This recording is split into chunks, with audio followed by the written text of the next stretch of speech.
আহি আছে ৰাসলীলা। এবাৰ মাথো কোৱা হ'ব ৰাসলীলা। অহা 1 জুলাইৰ পৰা প্ৰতি সোমবাৰৰ পৰা শনিবাৰলৈ এবাৰ মাথো কোৱা।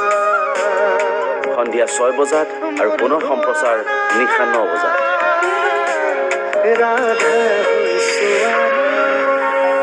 ৰাসলীলা কেৱল ৰেঙনিত।